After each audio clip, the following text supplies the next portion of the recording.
Goble Staunton. In November 24, Moscow completely controls the situation in the occupied Donbass, Vitaly Portnikov says, and consequently, one should not view what is going on there in recent days as any threat to its ability to dictate outcomes, but only as an occasion for Vladimir Putin to choose among four possible scenarios for the region. According to the Ukrainian commentator, the Kremlin leader will choose the one that is worst for Ukraine over the longer haul, even if what he says may appeal to some Ukrainians and the West in the short term. UA article Politics 20171124 Opatinas Chetair Scenario Dlia Donbass Kreml Vyborith Chidlia Ukraine Vitaly Portnikov 15654. The fighting among the leaders of the occupied regions may reflect differences of opinion within the Moscow elite, Portnikov concedes in an interview with Ekaterina Shumilov, but that shouldn't distract the attention of Ukrainians because it doesn't change the overall ability of the Kremlin to decide on the general course of development. And thus it is important to view the four options Putin has not as an element of some solution of the crisis, but rather as being about what the Kremlin leader wants to achieve. The first scenario for Putin, Portnikov says, is to begin a new war, much as he did in Georgia, to restore the territorial integrity of the republics of Abkhazia and South Ossetia, and seek to conquer all of Donetsk and Luhansk oblasts and incorporate them into the unrecognized republics in the region. Portnikov says that this variant is now unacceptable for Putin because it will lead to new sanctions from the European Union, a new deteriorating of relations with the Americans, and in both places new and serious problems with the future of Russian capital and the Russian president. This means, the Ukrainian analyst says, that he will not begin a new war either before the Russian presidential elections or afterwards. The second scenario would involve a complete withdrawal of Russian forces from the territory of the Donbass.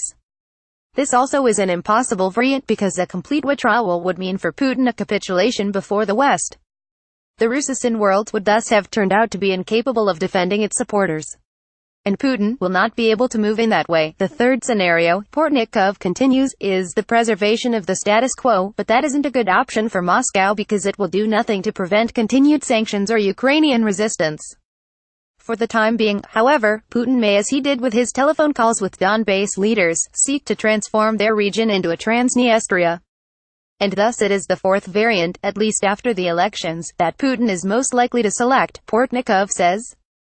This involves the replacement of Russian forces on the territory of Donetsk and Luhansk oblasts with UN peacekeeping forces without the restoration of Ukrainian control over the territories. For the U.S., he says, it is possible that this will seem a triumph because Washington will view it as a development in which Russia will be forced to withdraw its forces from these territories, but the Ukrainian armed forces, law enforcement structures, and state structures will not go into this territory, and as a result, it will represent for Ukraine the most dangerous outcome of all, the Ukrainian commentator says.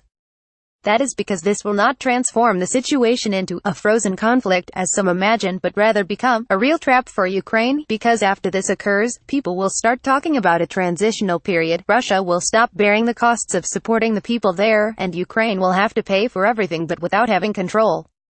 That burden, however, is not the worst of this, Portnikov says. The worst is that residents of a region Ukraine doesn't control will nonetheless elect people not only to local offices but to the Ukrainian Verkhovna Rada, and there is thus the dangerous possibility that their votes will create a stable pro-Russian lobby that will take Ukraine back to before 2013, thus converting all of Ukraine into a zone of influence of the Russian Federation. This is no fantasy, the analyst continues.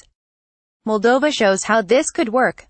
Their voters in Transnistria helped install a pro-Russian president in Chisinau even though the rest of the country was opposed. Igor Dodon is a product of Russian political influence, of a majority created by the addition of voters from Transnistria which Chisinau doesn't control. To create a similar, pro-Russian majority in Ukraine is not as difficult as it seems, if Moscow with the agreement of the West simply follows the same strategy. The limiting factor is whether Russia, and that means Putin, will agree or whether he thinks he can get even more under the circumstances. The current situation is much more favorable to Ukraine than the fourth scenario would be. It gives Kiev room for maneuver. We can consider these territories occupied, and thus not allow people there to vote in Ukrainian elections, but if there are UN peacekeepers rather than Russian forces, that will be far harder to do. In such a case, Kiev will not have any chance for maneuver, and that may be Putin's chief goal for the coming months and years.